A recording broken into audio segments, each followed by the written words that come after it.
நம்மளுக்கு தானே மேட்ச். ஏய் இந்த டோர்னமெண்ட் நம்மளுக்கு தானே இப்போ. ஆமாண்டா. ஏன் டீம் ஆட வெளிய நின்று இருக்கானுங்க? அவன் எவ்வளவு மேட்ச் ஆட மாட்டானுங்க. ஏன் ஆட மாட்டாங்க? நேத்து 10,000 டோர்னமெண்ட் ஜெயிச்சோம்ல. ஆமா. அதுக்கு பங்கு பிரிச்சா மட்டும் தான் மேட்ச் ஆடுவானுங்க. பங்கு கேக்குறாங்களா? யார் கேட்டது? எல்லாரும் தான். அவங்கள வர சொல்லு. ஏடா நேத்து ஏதோ ஷேர் கேட்டீங்களாமா? ஆமாண்ணா, காலையில 6 மணிக்கு கூட்டிட்டு போனீங்க. மேட்ச் முடிஞ்சு 11 ஆயிருச்சு. ஜெயிச்சது காசே தெரியல. அதாவது ஷேரை பிரிச்சு கொடுத்துருங்க. எல்லாம் கேப்பீங்கன்னு தெரியும். கால்குலேட்டர்ரா. நேத்து மேட்சுக்கு என்ட்ரி 1500. டீ சாப்பிட்டது 550. மார்னிங் டிஃபன் அதுக்கு ஒரு 800. அது முடிச்சுட்டு மதியம் 2 மேட்ச் ஜெயிச்சு கொடுத்து குவாலிஃபை ஆனதுக்கு அப்புறம் எனக்கு பிரியாணி தான் வேணும் அடம் பிடிச்சானுங்க. அப்ப பிரியாணி வாங்கி கொடுத்த செலவு எவ்வளோ? 2300. சரியா? பிரியாணி சாப்பிட்டு சோடா இருந்தா தான் சரிக்குன்னு சொல்லி அதுக்கு ஒரு 400 கட் பண்ணிட்டியா? அது போக நைட்டு ஜெயிச்சிட்டோம். ஜெயிச்ச சந்தோஷத்துல ரெஸ்டாரண்ட் போய் எவ்வளவு தின்னுருக்கானுங்க?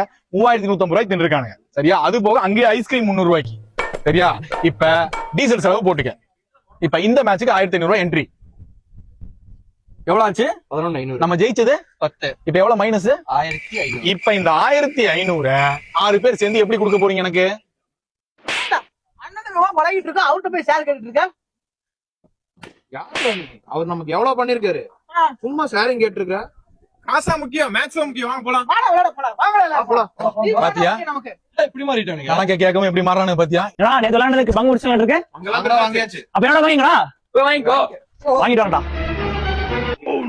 நான் என்னோட பங்குங்கண்ணா. என்ன பங்கா? நேத்து விளையாண்டதுக்கு மேட்ச்க்கு